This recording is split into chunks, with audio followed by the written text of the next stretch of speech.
The recommended control strains and criteria for internal quality control are available in the QC tables on the UCAST website.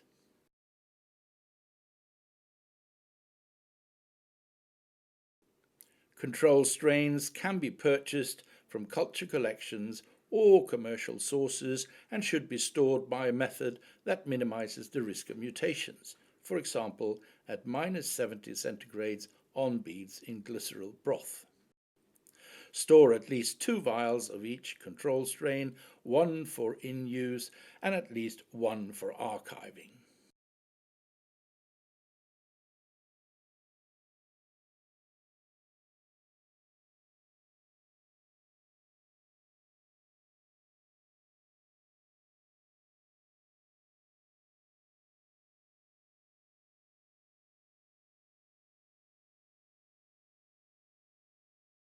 Once every week, prepare a subculture from the in-use vial onto appropriate non-selective media, incubate and check for purity.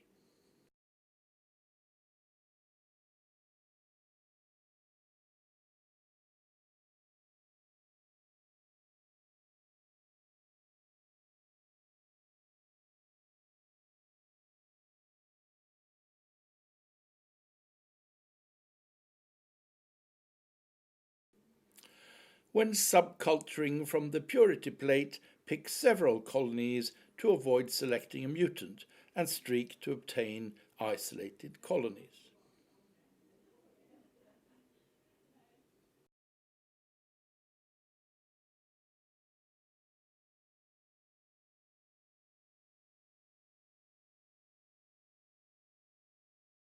For non-fastidious QC strains, prepare a new subculture every day of the week from the purity plate for a maximum of 6 days. Then discard the plates and prepare a new purity plate from the frozen in-use vial. For fastidious QC strains that will not survive on plates for a week, you may subculture serially from day to day. After 6 days, prepare a new purity plate from the frozen in-use vial.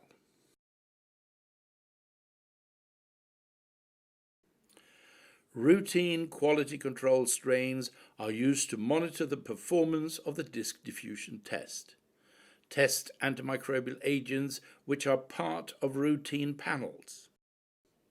Use an overnight culture of the QC strain and follow the same testing procedure as for clinical isolates. Routine quality control tests should be set up and checked daily or at least 4 times a week.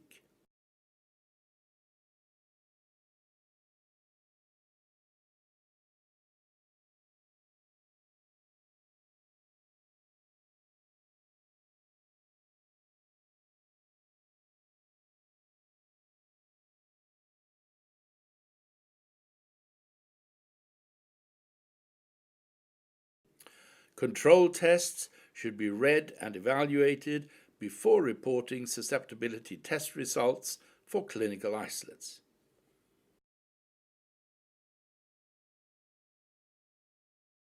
To check the inhibitor component of beta-lactam-beta-lactamase inhibitor combination discs, use specific beta-lactamase producing strains listed in UCAST QC tables.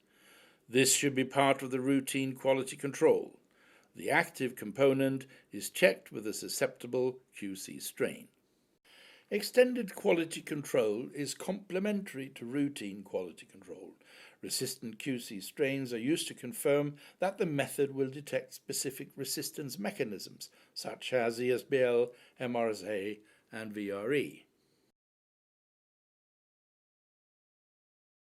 Check that zone diameters for quality control strains are within the acceptable ranges available in the QC tables. The range is set to allow day-to-day variation and limited variation between the manufacturers of media and discs.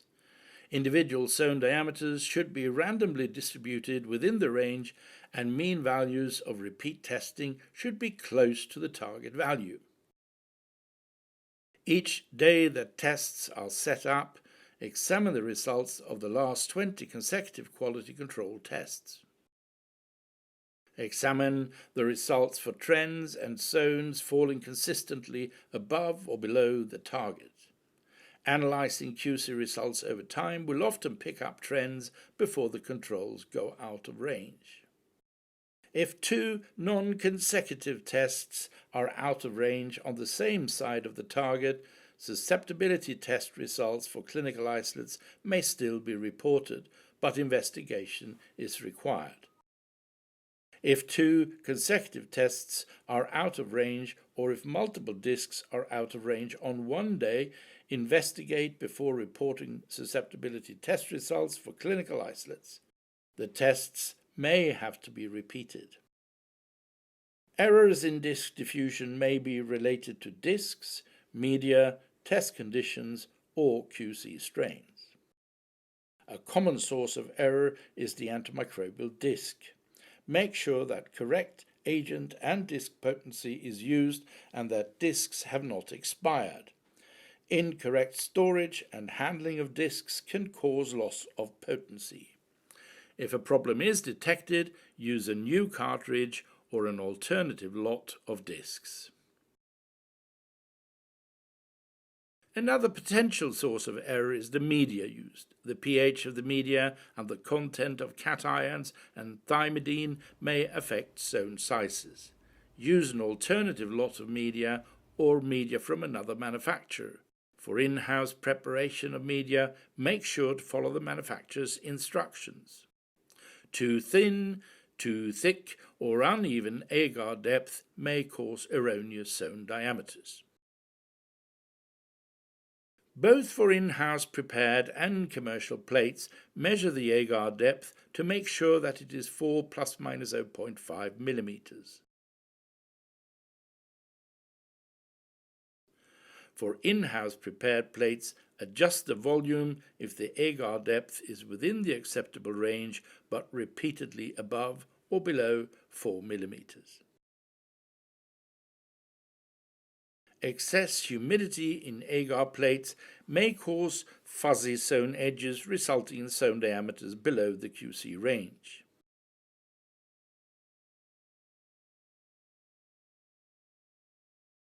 If necessary, dry plates either at 20 to 25 centigrades overnight or at 35 centigrades with a lid removed for 15 minutes.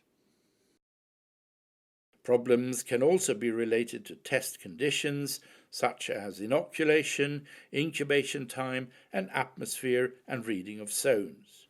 Train laboratory staff and make sure that all aspects of the UCAS disc diffusion method are adhered to. See the disc diffusion manual on the UCAS website. Incorrect storage and handling of QC strains may cause contamination, mutation, or loss of plasmid-mediated resistance. If you're uncertain about the performance of the QC strain, prepare a fresh subculture from the freezer.